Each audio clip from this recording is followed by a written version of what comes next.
welcome to the Sci-Fi Invasion. I'm your host, Joey Hollywood, and I'm trying to get through all 50 movies in this 50 movie box set from Mill Creek in 50 weeks. Today's movie was called Night of the Blood Beast from 1958.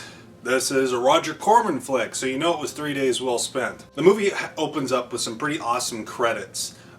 Very simple, but well implemented and ties into visual storytelling. There is a spaceship captained by an American citizen. I believe it's like NASA, I don't know. And he crash lands on Earth, and he seemingly is dead. The team that's supposed to recover him find him dead, and they leave and come back, but they find that the opening on the spaceship is pushed out. It's widened since they were last there. They take the body to the local, I think it's like a radio tower. I'm not sure why they brought it here. It seems kind of like a mistake. But they take him there, and they start finding out that like his body is still alive despite being physically dead. Like he's not decomposing. Rigor mortis hasn't set in. He seems to be still alive despite the fact that he's not breathing. There's no brain activity. By all means, he is dead.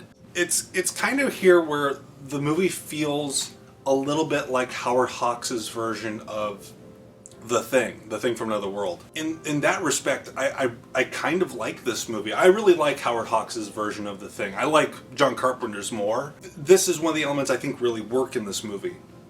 And eventually, the body comes back to life, and he's conscious of who he is. And there's a monster outside that's trying to break in. And there's some really cool, scary moments, even for a movie in the 50s. Really scary moments where they do an x-ray on him, and they see that he's got little organisms growing inside of him, just like some really early body horror stuff. It's really spooky. And the guy is like, they're like, oh, we gotta get those out of you. He goes, why? They didn't do nothing wrong. Like he's got maternal instincts for these things growing inside of him. And he's like, well, what are they? And he goes, oh, it's his, or something like that. He just turns around, and the monster just breaks in.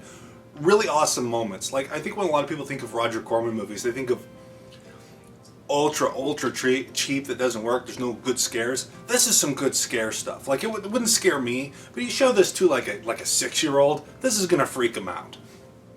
Really good stuff. And the guy who has the stuff growing inside of him, he can communicate with the creature, and the creature is under the impression that he's going to help humanity, and it's only going to take a few sacrifices. So there's like a moral dilemma here, and a lot of it's just done really well. It's one of the better Corman flicks I've seen, and I've never seen it up to this point. I'm actually surprised, but yeah, I really like this one. There's not a lot to say. All the movies on this particular disc are like an hour long, so there's not much to go on here. It's a breeze. It's only an hour.